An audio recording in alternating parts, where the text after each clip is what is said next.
विधान परिषदेच्या उमेदवारीबाबत बच्चू कडू आणि उपमुख्यमंत्री एकनाथ शिंदे यांच्यामध्ये रात्री अंतिम बैठक झाली आहे। विधान परिषदेसाठी प्रहार पक्ष शिवसेनेत विलीन न करण्याची भूमिका बच्चू कडू यांनी मांडलेली आहे, तर प्रहार विलीन न करता विधान परिषदेची उमेदवारी द्या अशी मागणी बच्चू कडू यांनी केली आहे। बच्चू कडू आज दुपारी 12 वाजता पत्रकार परिषद घेत आहेत आणि या पत्रकार परिषदेतून ते आपली भूमिका स्पष्ट करतील।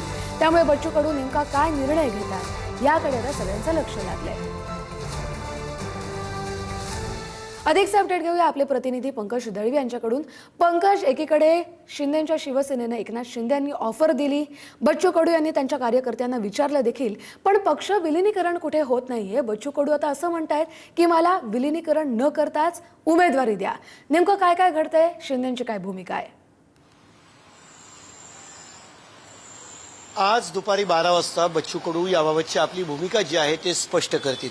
खरं तर एकनाथ शिंदे यांच्यासोबत जेव्हा गुवाहाटीला अनेक आमदार गेले तेव्हा बच्चू कडू सुद्धा मंत्री होते, शिक्षण राज्यमंत्री, ते तिकडे गेले आणि त्यांनी एकनाथ शिंदे यांना साथ दिली आणि मंत्रिपद त्यावेळी त्यांनी नंतर सोडलं।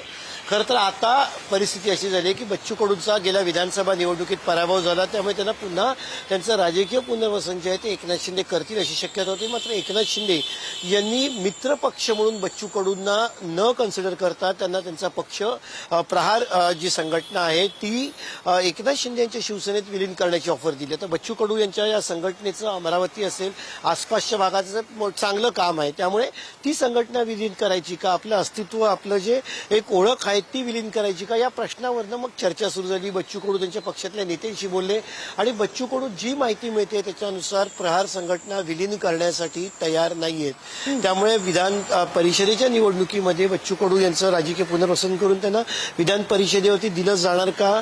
एकनाथ शिंदे बच्चू कडू यांचं जी मागणी आहे विलीन न करता त्यांना मित्रपक्ष म्हणून सोबत घेऊन त्यांना विधान परिषदेसाठी मान्य करणार का, हे 12 वाजता स्पष्ट होईल। मात्र दोन मतं जी आहेत ती दिसून येतात। एकनाथ शिंदेचं म्हणणं आलात तर विलीन करा आणि बच्चू कडू विलीन करायला तयार नाही, हा निश्चितच तिढा आहे असं म्हणावं लागेल।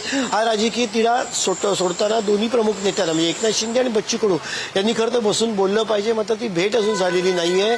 आज बच्चू कडू भूमिका मांडतायत, जी बेसिक माहिती मिळते त्याच्यानुसार बच्चू कडूंची तयारी नाहीये विलीन करण्याची। त्यामुळे बच्चू कडू काय भूमिका घेतात हे पाहणं महत्वाचं असणार आहे, कारण एकनाथ शिंदे यांनी लढा दिल्यानंतर मंत्रिपद सोडून बच्चू कडू तिथे गेलेले, त्याचं कुठेतरी एक परतफेड जी आहे ती एकनाथ शिंदे यांच्याकडनं केली जाणार अशी अपेक्षा होती। मात्र ही अट मध्ये आली आहे, त्या अटीचं काय होतंय याच्यावरनं निवडणूक अटीतटीची होणार काय सगळं स्पष्ट होणार आहे। नक्कीच पंकज, काल रात्री बैठक झाली आहे, आज 12 वाजता पत्रकार परिषद होते। नेमकं बच्चू कडू काय भूमिका मांडतात हे देखील पाहणं महत्त्वाचं असेल। धन्यवाद तुम्ही दिलेल्या सविस्तर अपडेटसाठी।